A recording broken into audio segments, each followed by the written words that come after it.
सुन सुन जीवा सोए तुम्हारी, तू प्रीतम ठाकुर अत पारी। तुमरे कर तब तुम ही जानो, तुमरी ओट गोपाला जियो। गुण गावत मन हरिया होवे, कथा सुनत मल सगली खोवे। पेटत संग साध संतन के, सदा जप्यो दयाला जियो। वाहिगुरु जी का खालसा, वाहिगुरु जी की फतेह। संसार में हम देखते हैं कि हर गुरसिख गुरु का प्रेमी, गुरु को मानने वाला,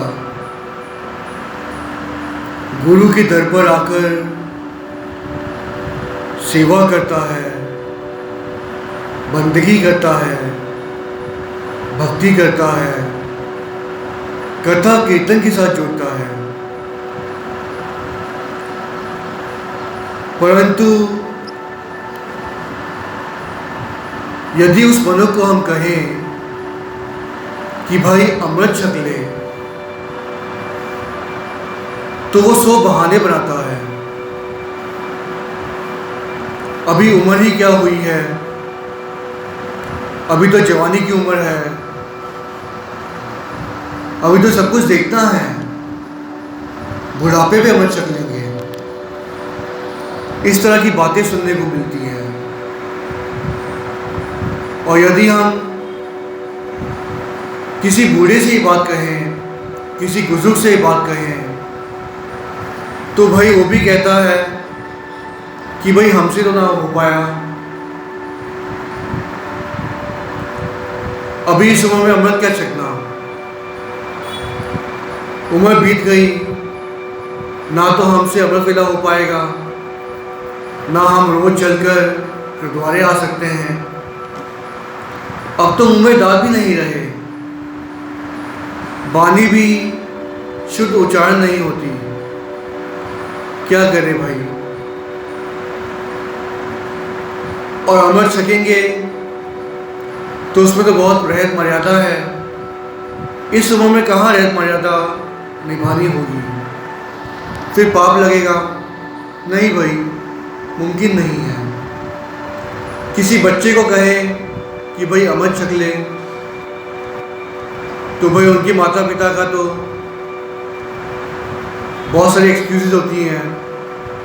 लड़की हो तो भाई शादी कैसे होगी, फिर वैसा ही लड़का देखना पड़ेगा, पता नहीं आगे चलकर कैसे होगा। दुनिया वैसे बदल रही है, कलयुग बहुत चल रहा है। लड़कियों के तो भाई ये एक्सक्यूजेस रहते हैं। लड़कों के बारे में यही कहा जाता है, पता नहीं शायद अब्रॉड जाएगा, कहाँ रहत मर्यादा रखेगा, ऐसे ही सर पर पाप चढ़ाएगा। रहने दो भाई। इस तरह की बातें कह कर, एक्सक्यूजेस दे देकर मनुष्य अपना सारा जीवन इसी प्रकार व्यतीत कर देता है। फिर कुछ लोग तो ये कहते हैं कि भाई गुरु नानक देव जी महाराज जी ने कौन सा अमृत छकाया था। गुरु नानक देव जी महाराज जी से लेकर तब से सिक्की चल रही है, तब से लेकर गुरु तेग बहादुर साहब जी तक किसी ने अमृत छका ना? नहीं। फिर भी सभी सिख थे, तो हम भी सिख हैं। ज़रूरी नहीं है कि अमृत छकें भाई। हमारा मन निर्मल होना चाहिए, हमारी सोच अच्छी होनी चाहिए। हम किसी के बारे में बुरा नहीं सोचते तो अमृत छक के क्या फ़ायदा। हम किसी के बारे में बुरा नहीं सोचते इतना ही काफ़ी होता है, अमृत ना भी छके तो भी चलता है। इस तरह की बातें आम हमें संसार में सुनने को मिलती हैं। कुछ लोग तो ऐसे मनमुख होते हैं, ये तक कह देते हैं कि भाई हम तो गुरु गोविंद सिंह महाराज जी को मानते ही नहीं, हम तो भाई गुरु नानक देव जी महाराज जी से लेकर पंचवीं पातशाही धन धन साहिब श्री गुरु अर्जन देव जी महाराज जी तक मानते हैं, क्योंकि उसके उपरांत तो शस्त्रधारी हैं, उन्होंने शस्त्र उठाया था। हम तो भाई मानते नहीं। ऐसे मनमुखों को तो गुरु ही बचाए। गुरु तो एक है, भले वो पहली ज्योत हो, गुरु नानक देव जी महाराज जी हो या फिर 10वीं पातशाही हो। गुरु तो गुरु है, ज्योत तो एक ही है। ये तो हम ही वहमा और परमा में पड़े हुए हैं, भरम में रहकर हम जी रहे हैं और गुरु को भी अलग अलग समझते हैं। माना कि गुरु नानक देव जी महाराज जी से लेकर गुरु अर्जन देव जी महाराज जी तक उन्होंने भक्ति का रास्ता चुना और बताया, परंतु जब गुरु अर्जन देव जी महाराज जी की शहीदियाँ हुई, उन्हें तख्ती तवी पर बिठाया गया, सर पर गर्म गर्म रेता डाला गया, उन्हें शहीद कर दिया गया। उपरांत गुरु हरगोबिंद साहब महाराज जी ने हथियार उठाए थे और मीरी पीरी की 2 कृपानें पहनकर पंथ को, धर्म को, गुरसिक्खी को सही रास्ता बताया था।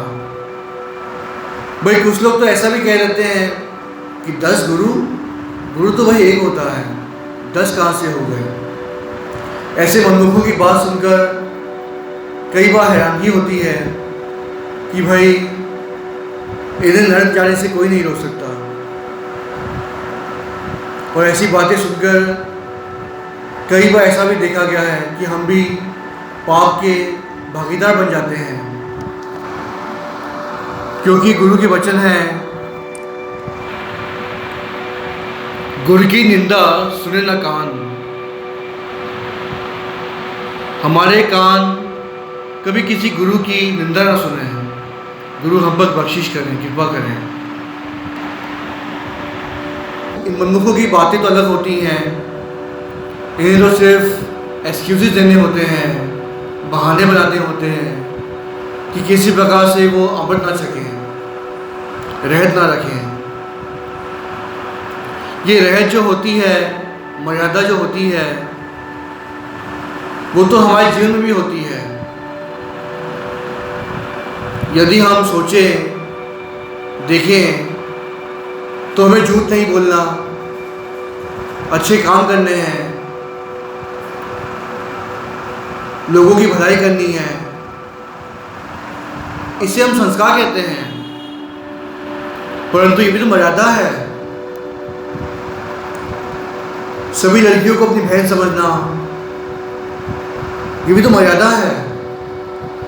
और जो व्यक्ति मर्यादा का उल्लंघन करता है, वो फिर आगे चल के दुख भोगता है, कष्ट झेलता है, उसे कई प्रकार की परेशानियों का सामना करना पड़ता है। तो मर्यादा होती है। सच बोलने की भी तो मर्यादा है। परंतु आज तो ये भी देखा गया है कि लोग जो छोटी छोटी मर्यादा है, जो छोटे छोटे संस्कार हैं, जो हमें बचपन से सिखाए गए हैं, उसका भी हम बहुत ही आसानी से उल्लंघन कर देते हैं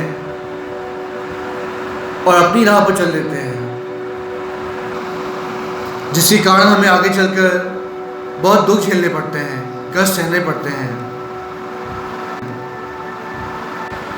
आज हम अमृत को भूल चुके हैं, वो अमृत जो गुरु ने हमें बख्शा था। गुरु गोविंद सिंह महाराज जी ने पंच प्यारों को अमृत छकाया। कहते हैं नंगी कृपान को म्यान से बाहर निकालकर संगत के आगे गुरु गोबिंद सिंह महाराज जी ने कहा था कि भाई हमें शीश चाहिए, कोई है जो गुरु के लिए अपना शीश कुर्बान कर दे। कहते हैं पंज प्यारे भाई दया सिंह जी, भाई धर्म सिंह जी, भाई हिम्मत सिंह जी, भाई मोहकम सिंह जी, भाई साहिब सिंह जी एक एक कर मंच में आगे आए थे, पंडाल में आगे आए थे। उपरांत गोविंद राय महाराज जी ने एक एक करके उन सभी का शीश धड़ से अलग कर दिया था। खून की धाराएं बह रही थी। उपरांत उन शीशों को धड़ से जोड़ दिया गया था और पंडाल से बाहर लेकर आए। हमें अमर शक्ति के लिए अपना शीश कुर्बान करना पड़ा था हमारे पंच प्यारों को। उपरांत गुरु गोबिंद सिंह महाराज जी ने अपना सर्बंस वार कर अमृत की दात ली थी पंच प्यारों से। घोड़े पर बैठकर पंच प्यारों से अमृत छका था। पंच प्यारों ने अपना शीश कुर्बान किया। गुरु साहब जी ने अपना सर्वंस वार दिया ताकि वो अमर छक सकें, अमर मिल सके उन्हें। और आज हमें मुफ्त में, फ्री में ही अमृत मिल रहा है, परंतु उसमें भी हम आनाकानी करते हैं, मना कर देते हैं और 100 तरह के बहाने बनाते हैं। ये वही अमृत है जो कभी ऋषि मुनि तपस्वी अमृत खोज रहे थे। आज गोविंद राय जी ने हमें अमृत छकाया और आप सिंह सज गए, हमें भी सिंह बनाया। उपरंत उन्हें नाम मिला गोविंद सिंह। आज हम अपने नाम के आगे सिंह लगा तो देते हैं, परंतु सिंह का असली अर्थ क्या है वो जानना नहीं चाहते हैं। सिंह तो होता है शेर। गुरु गोबिंद सिंह महाराज जी ने हमें अमृत छकाकर सिंह सजाया था, हमें शेर बनाया था। पर आज तो हम किस राह पर चल रहे हैं ये हमें खुद देखना है। सुर नर मुंजन अमृत खोज दे, तिन अमृत गुरते पाया। जिस अमृत को कभी ऋषि मुनि ढूंढ रहे थे वही अमृत गुरु गोबिंद सिंह महाराज जी ने हमें छकाया, प्रभु की लड़ लगाया। परंतु आज हम अपने नाम के आगे सिंह और कौल लगा तो देते हैं, परंतु अमृत पान नहीं करते, खंडे की पौल नहीं छकते, अमृत नहीं छकते। ये तो गुरु का हुक्म था कि हमें अमृत छकना है। आज हम देखते हैं कि किसी मनुष्य को हिंदू धर्म में प्रवेश करना हो या फिर हिंदू धर्म में कोई बच्चा पैदा होता है तो उस बच्चे को पहले जनेऊ पहनाया जाता है, उसका मुंडन किया जाता है, ये सब प्रथा की जाती है, तभी जाकर वो पूर्ण हिंदू बनता है। उसी प्रकार एक सिख पूर्ण गुरसिख तब बनता है जब वो अमृत छकता है। यदि हम सोचें कि हम अमृत छके ही ना और गुरसिख अखलवाएं तो भाई ये तो हमारी गलतफहमी है, हम गलत राह पर चल रहे हैं, हमारी गलत सोच हो चुकी है। यदि हम गुरु को मानते हैं, गुरुद्वारे भी आते हैं, सेवा भी निभाते हैं, परंतु हम गुरु की वचनों को ही ना माने तो फिर क्या फ़ायदा। और गुरु तो ये तक कहते हैं कि गुरसिख तरेगा तब जब वो अमृत छकेगा और सिख ही निभाएगा। आज ऐसा भी देखने को मिलता है कि आज का सिख अपने केस कत्ल कर रहा है, सर पर पगड़ी बांध लेता है परंतु दाढ़ी काटी हुई है, कैसे को कत्ल किया हुआ है और अपने आप को सिख अखलवाता है। ऐसे कई सिंगर्स भी देखे गए हैं, खासकर पंजाब में तो ये बेड़ा गर्क ही हुआ है। आजकल लोग सिंगर्स के पीछे भाग रहे हैं जो कि केसों को कत्ल करके उल्टे सीधे गाने बनाते हैं और लोग उन्हें सुनकर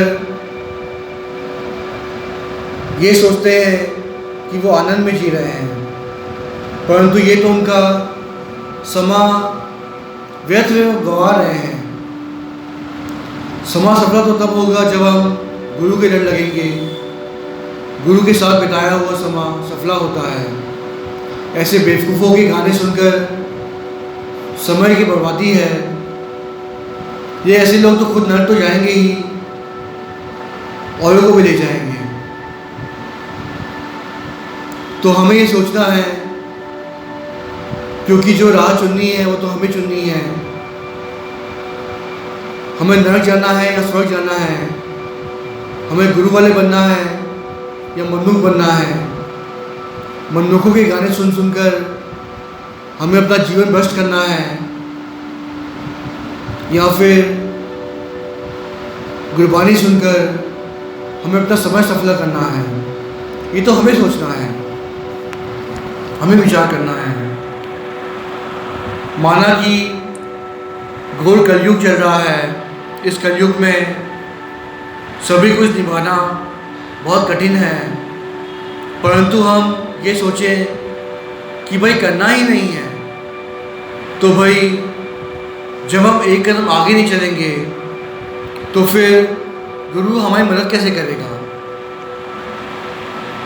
जिस प्रकार भाई गुरदास जी की बानी आती है, चरण शरण गुर एक पैडा जाए चल, सतगुर कोट पैडा आगे हो लेते हैं।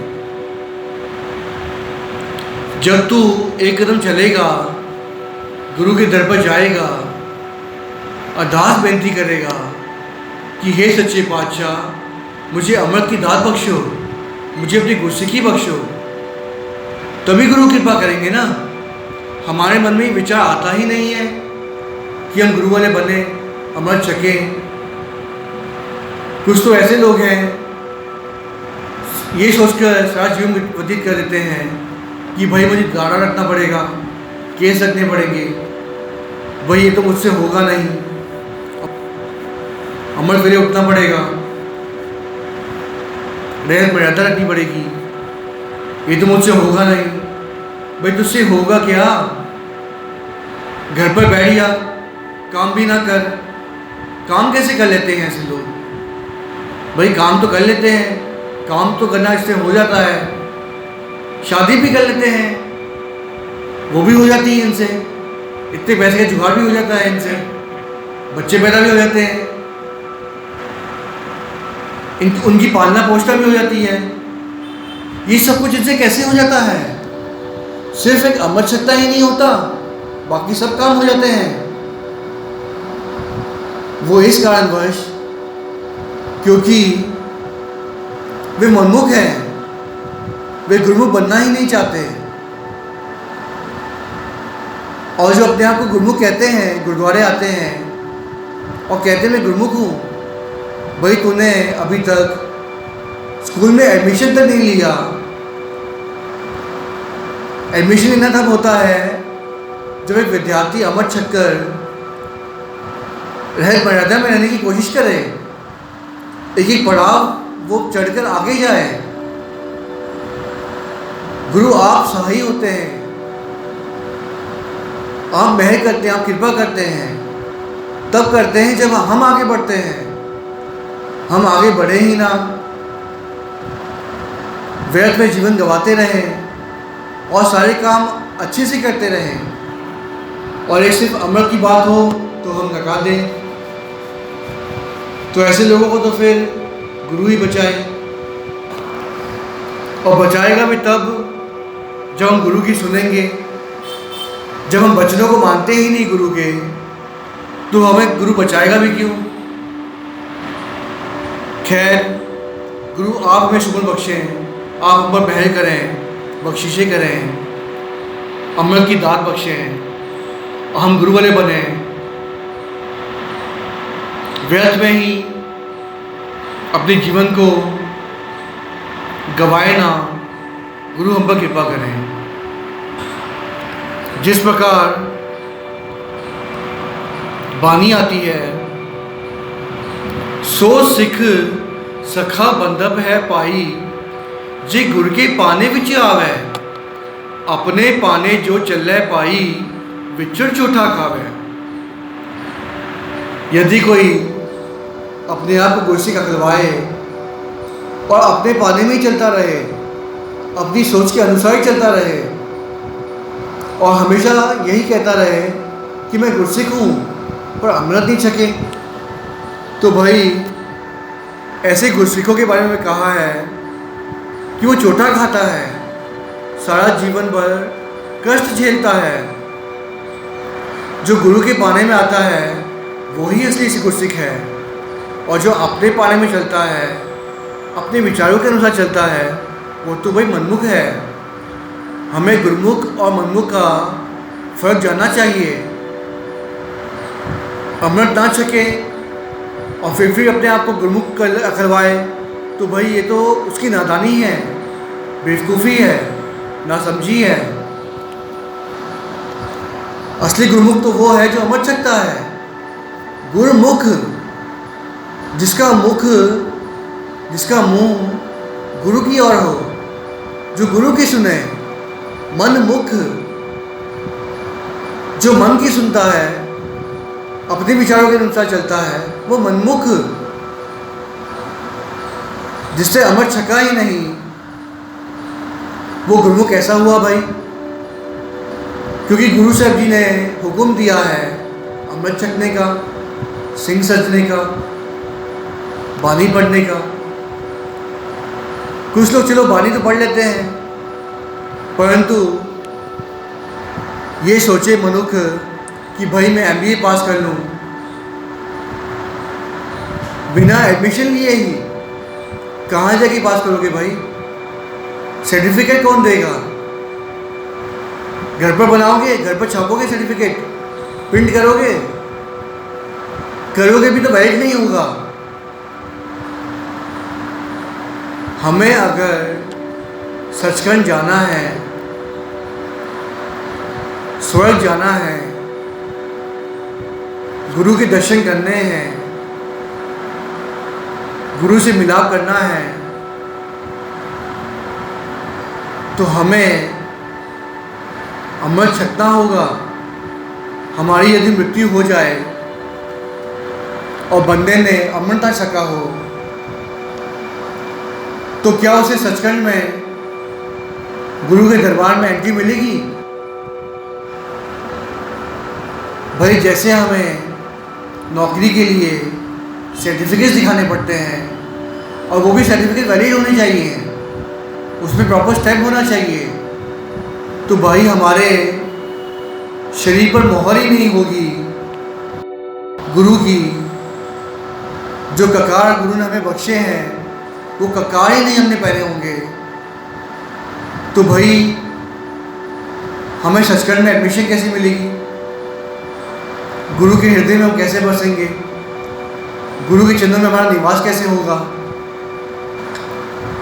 हमें ये सोचना है कि यदि हमें गुरु के चरण में निवास चाहिए, सचखंड में निवास चाहिए, हम गुरु के हृदय में बसें, तो हमें अमृत छकना ज़रूरी है। बिना अमृत छके यदि हम सोचें कि गुरु हमें कबूल कर लेगा, नहीं भाई। जब हमने गुरु के वचन ही नहीं माने, तो गुरु कबूल करे क्यों? हमारे अमसन साई हो क्यों,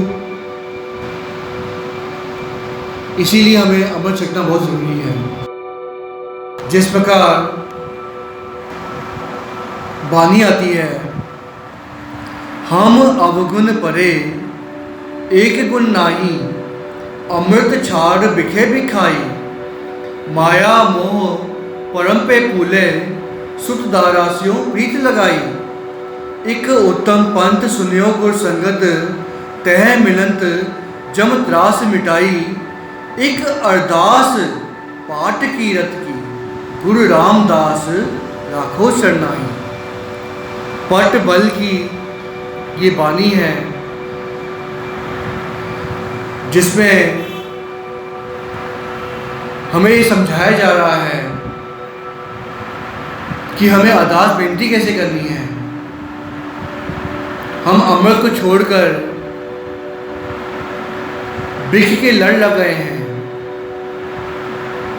यानी कि हम बुरी वस्तुओं में अपने जीवन को व्यतीत कर रहे हैं अमृत को छोड़कर। ज़रा सोचिए, एक तरफ स्वच्छ निर्मल जल पड़ा हो और दूसरी तरफ कीचड़ और दलदल हो, और मनमुख वो रास्ता चुने जो कि कीचड़ और दलदल का हो, तो वह कीचड़ में तो उसे मैला होना ही है, दलदल में तो उसे फंसना ही है। ये संसार भी दलदल और कीचड़ के समान ही है। यदि कोई मनमुख संसार में विचर रहा हो और वो अमृत ना छके, गुरु वाले ना बने, तो वो संसार में इस प्रकार जीता है जैसे कि कीचड़ में जी रहा होता है। ये हम आम संसार में देखते हैं कि मनुष्य जो कि मनमुख होता है, उसके यदि हम जीवन को पढ़ें, सुनें, देखें, बूझें, समझें, तो समझ में यही आता है कि भाई इसने अपना जीवन पूरा व्यर्थ ही गवा दिया, व्यर्थ के काम करके अपने जीवन को नष्ट कर दिया।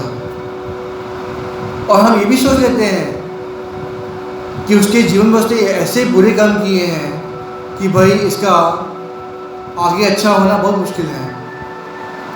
ऐसे मनमुख कष्ट झेलते हैं, रोगों को सहते हैं, सारा जीवन वो दुखी रहते हैं और आगे चलकर भी उन्हें नरक भोगना पड़ता है, 84 दुनिया तक भोगनी पड़ती है। और जो गुरुमुख होते हैं, गुरुमुख यानी कि अमृत छक के गुरु वाले सिंह सचकर गुरु को कहे को माने, वो गुरुमुख है। उसे आगे चलकर सुख मिलता है, गुरु के चरणों में वो निवास पाता है। आज हम ये सोचते हैं कि भाई मैं तो मनमुख हूँ, तो क्या हुआ, धन कमा रहा हूँ। उस गुरुमुख को देखो, कुछ है ही नहीं उसके पास, तो वो दर भटका रहता है, भिखारी ऐसी हालत है उसकी, फकीर बना फिरता है। क्या है उसके पास? सचमुच आज संसार में हम देखते हैं कि जो मनमुख होता है, शराब पीता है, बुरे कर्म करता है, ठगियाँ करके, झूठ बोलकर लोगों को बेवकूफ़ बना के पैसा कमाता है, उसके पास धन पदार्थ सब कुछ होता है, और वो ये सोचता है कि वो तो भाई नाम जप रहा है, क्या मिला उसे इतना नाम जप कर, अमृत वेला संभाल कर क्या मिला उसे, इससे अच्छी तो हम ही हैं। भाई आज तो तू व्यर्थ के काम करके एक झूठे सुख को भोग रहा है, परंतु आगे चलकर तुझे नरक भोगना पड़ेगा, 84 दुनिया भोगनी पड़ेगी। और वो गुरुमुख जो आज गरीबी में रहकर भी नाम बानी के साथ जुड़ा हुआ है, अमृत छककर रहत मर्यादा में रहने की कोशिश कर रहा है, गुरु के कहे को मान रहा है, वो तो भाई तर जाने वाला है, गुरु के चरणों में उसे निवास मिल जाने वाला है। उसके सारे कष्ट गुरु हर लेने वाला है। तो इस फर्क को हमें समझना है। यदि हम कथा कहानियों से, साखियों से ना कुछ सीखे तो भाई हमारा जीवन जीने का कोई लाभ नहीं है। इस प्रकार वाणी आती है, अमृत का व्यापारी होवे, क्या मद छूछे पाओ तरे। गुड़ की साखी अमृत बानी, पीवत ही परवान पया।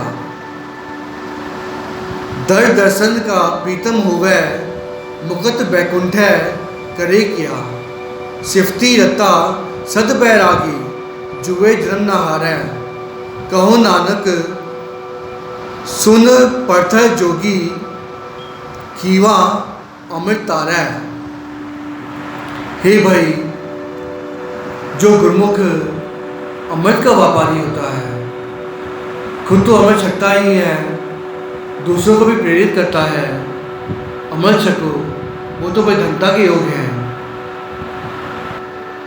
जो गुरमुख गुरु के चरणों को अपने हृदय में बसाता है,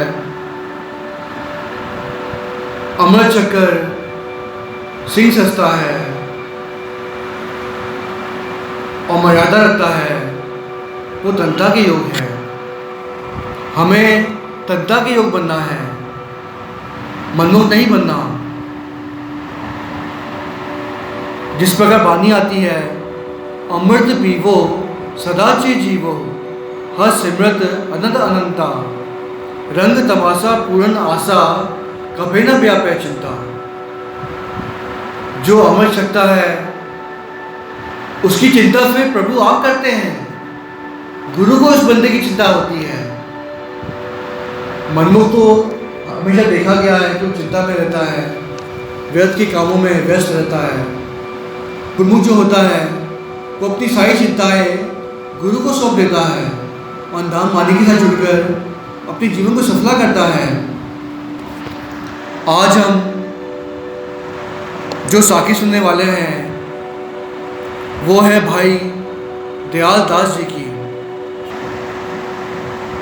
दयाल दास जी गुरु गोविंद सिंह महाराज जी के समय पर हुए हैं, जिनका अपना एक बहुत बड़ा इतिहास है। उनके बड़े वडेरे बहुत ही महान थे और बहुत ही महान गुरसिक थे, जिन्होंने अपना सारा जीवन गुरु के लड़ लगकर व्यतीत किया था। भाई दयाल दास जी के वडेरे, जिनका नाम इतिहास में बहुत ही अदब और सत्कार से लिया जाता है, उनका नाम था भाई आदम जी। ये भाई आदम वही गुरसिक हैं जो कि गुरु रामदास साहब जी के चरणों में पधारे थे। वृद्ध अवस्था हो गई थी उनकी, परंतु घर पर अभी तक पुत्र की दात नहीं थी, कोई बच्चा, उनकी पत्नी को कोई बच्चा नहीं हुआ था। परंतु मन में एक चाहत थी कि कभी उन्हें बच्चा हो, परंतु अब वृद्ध अवस्था हो गई थी उनकी। कहते हैं भाई आदम जी गुरु रामदास साहब जी के चरणों में पधारे, संगत में बैठे थे।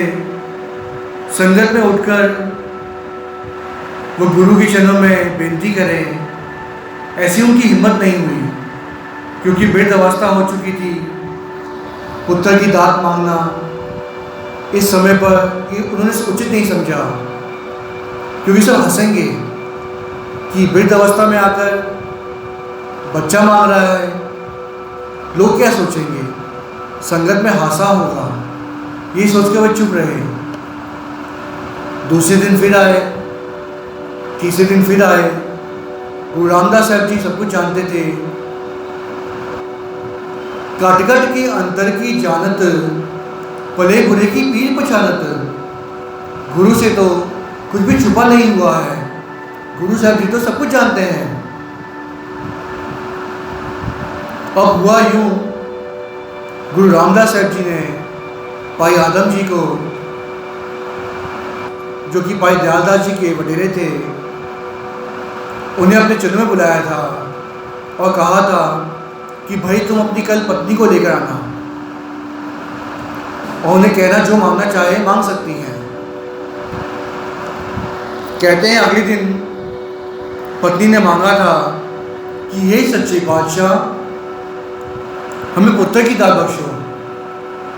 और गुरु साहब जी ने उन्हें पुत्र की दात बख्शी और वचन कर दिए थे कि आपके घर पर जो बेटा होगा उनका नाम रखना पाई पख्तू। पाई पख्तू बहुत ही महान गुरसिक थे जिन्होंने आगे चल के बहुत भक्ति की थी। उन्हीं पख्तू जी के आगे दो बेटे हुए जिनका नाम इतिहास में आया है पाई गौरा जी और पाई जीवन जी। जीवन जी की कथा कल आपने सुनी थी। आज हम पाई गौरा जी के बेटे पाई दयालदास जी की साखी सुनेंगे। पाई गौरा जी जो कि गुरु हराय साहब जी के समय पर हुए थे, उनसे भी कहते हैं गलती हो गई थी, परंतु गुरु साहब जी ने उन्हें बख्श लिया था। उनकी गुरसिक्खी को देखकर, उनके मन के भाव को देखकर, गुरु के प्रति उनके प्रेम को देखकर, और उनके वडे वडेरे पाई आदम जी, पाई बगदू जी बहुत ही महान थे। ऐसे गुरसिखों के घर पर आप पाई गौरा जी उन्होंने जीवन व्यतीत किया था। उनके बेटे थे पाई दयालदास जी। कहते हैं पाई दयालदास जी जो थे वो गुरु गोविंद सिंह महाराज जी के समय पर हुए थे। वडे वडेरों ने, उनके पुरखों ने गुरसिक्खी को बहुत ही प्रेम, सत्कार और अदब से निभाया था। पाई आदम जी जो कि एक महान गुरसिक थे, गुरु के सेवक थे। पाई बगदू जी तो बहुत बड़े भगत हुए हैं, गुरु के प्रेमी हुए हैं। पाई गौरा जी ने भी गुरु हराय साहब महाराज जी के चरणों में बहुत सेवा निभाई थी। परंतु अब समा था पाई दयालदास जी का, जो कि गुरु गोविंद सिंह महाराज जी के दर पर रोज आते थे, शब्दों में बैठकर कथा कीर्तन के साथ जुड़ते थे। गुरु के साथ प्रेम भी था, परंतु उन्होंने अब तक अमृत नहीं छका था। एक बार की बात है, गुरु गोविंद सिंह महाराज जी ने पाई दयालदास जी को अपने पास बुलाया। जब पाई दयालदास जी गुरु के चरणों में पधारे थे, कुछ मोहरे लेकर आए थे। मोहरे भेंट करके वो गुरु के चरणों में बैठ गए थे। गुरु साहब जी ने जब उन्हें देखा, पाई दयालदास जी को अपने पास बिठाया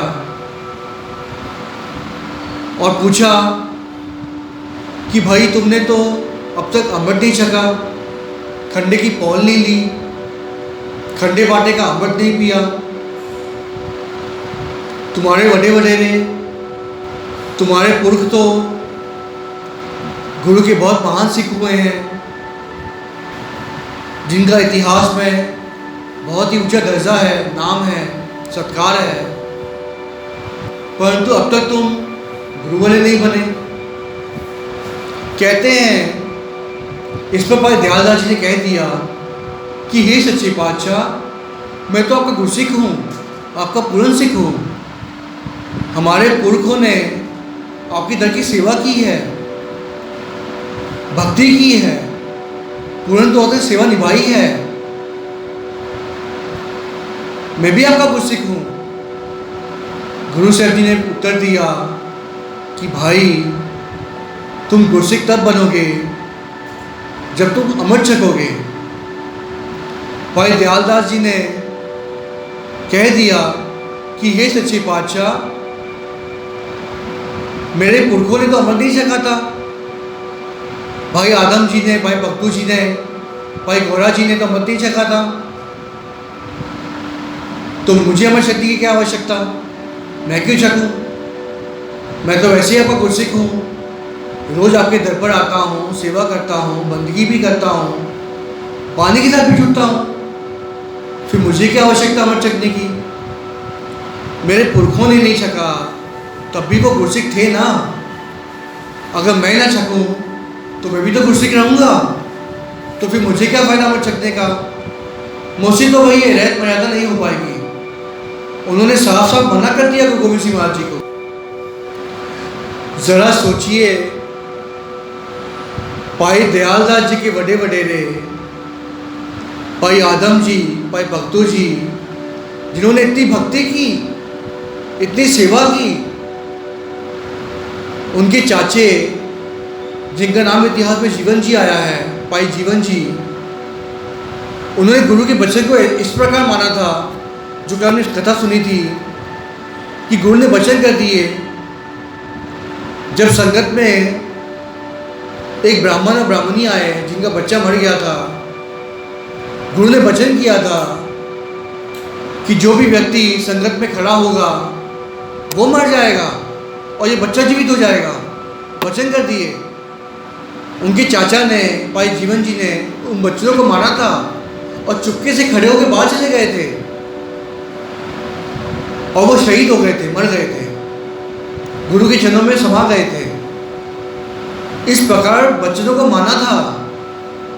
उनके पुरखों ने बच्चों को माना और गुरसिखी कमाई। और भाई दयालदास जी सोच रहे थे कि गुरु के वचन को माने ही ना और सिखी कमा ले। भाई ऐसा तो होता नहीं।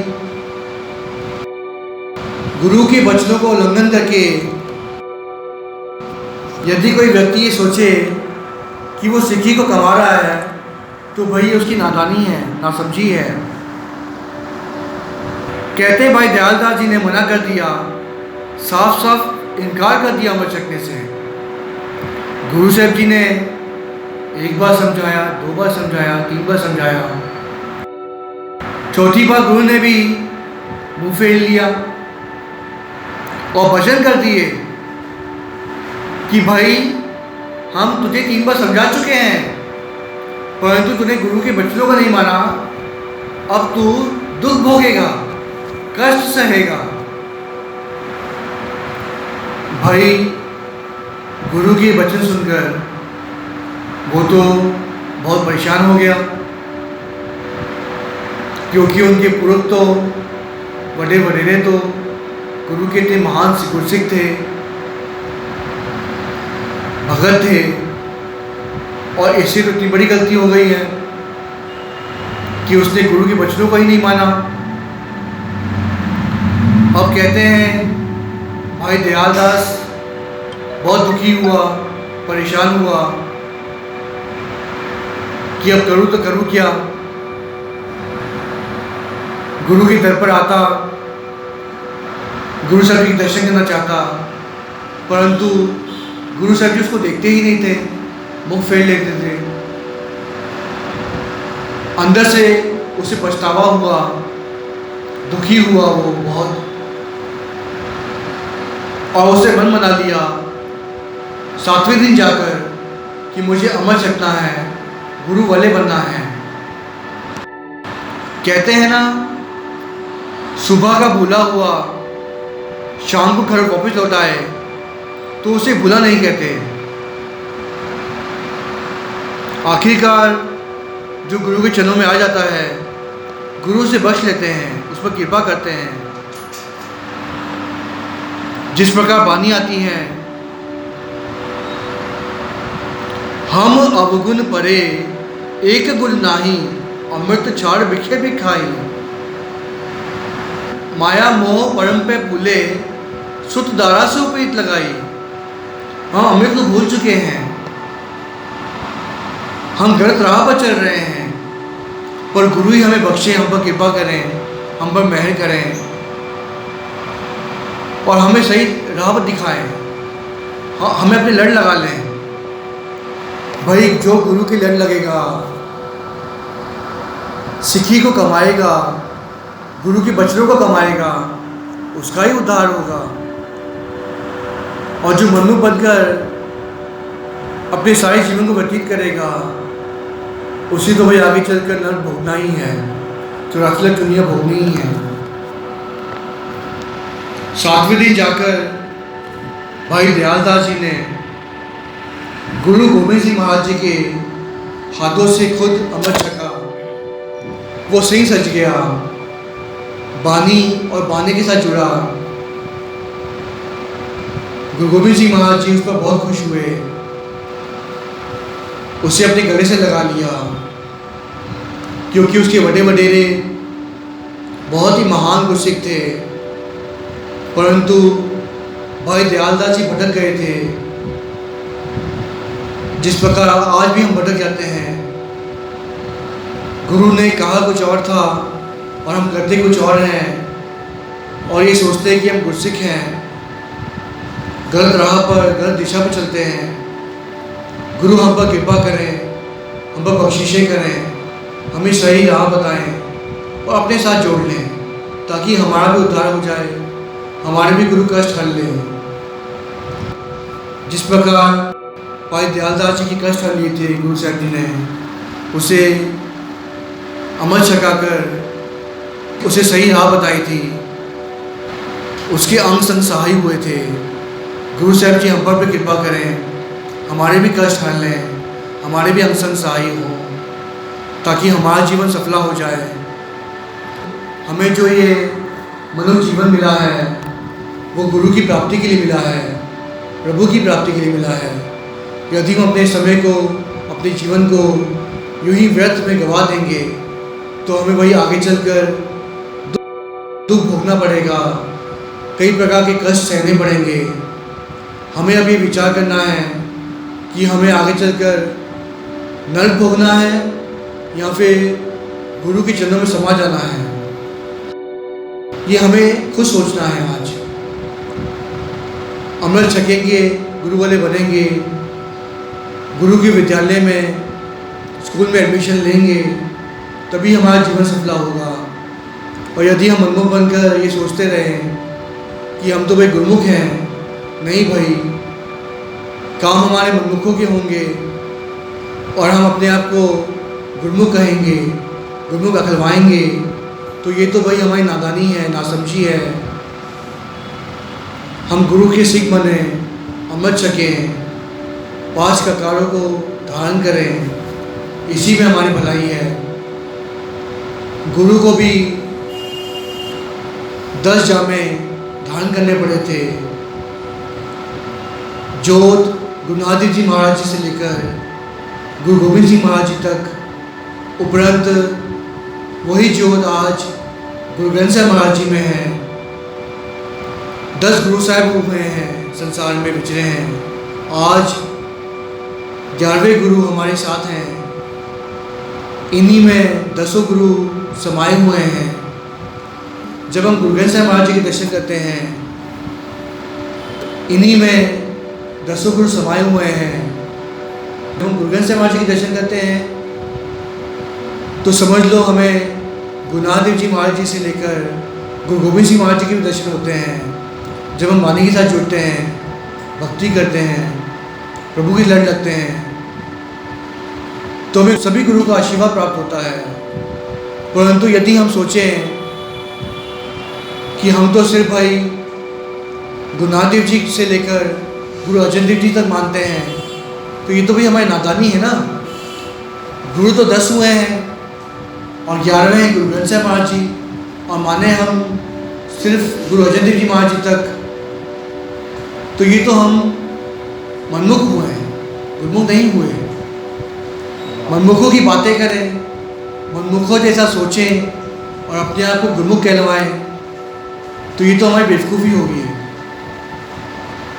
माना कि गुरु नानक देव जी महाराज जी से लेकर गुरु तेग बहादुर साहब जी तक उन्होंने कई परीक्षा ली सिखों की, तब जाकर गुरसिख उन्होंने बनाया था। और वो गुरसिख आगे चलकर उन्होंने भक्ति की, नाम जपा, वाणी के साथ जुड़े और गुरसिख अखलवाए। परंतु जब गुरु गोविंद सिंह महाराज जी की बात आती है, तो गुरु गोविंद सिंह महाराज जी ने हमें हुक्म दिया है अमृत छकने का, 5 ककार रखने का। यदि हम गुरु साहिब जी के वचनों का ना माने तो वचनों का उल्लंघन कर रहे हैं। यदि हम गुरु साहिब जी के वचनों का उल्लंघन करेंगे तो हम ये सोचें कि हमें सुख मिल जाए, तो ऐसा तो वही होता नहीं।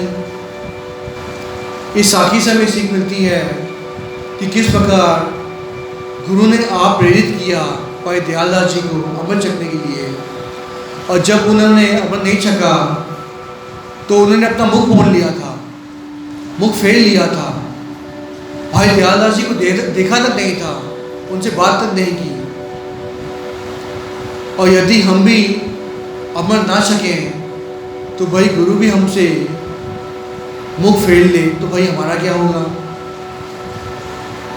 ये हमें खुद सोचना है, विचार करना है।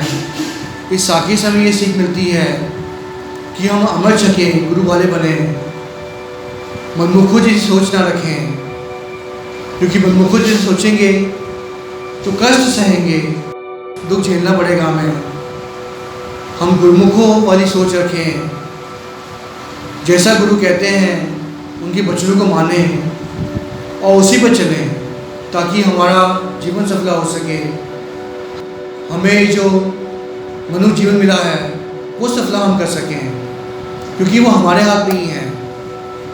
यदि हम अमर सकेंगे, गुरु वाले बनेंगे, तो हम गुरु की सुनेंगे और हमारा उद्धार होगा। कथा करते हुए आप जी के दास से कई प्रकार की भूलें हो गई होंगी।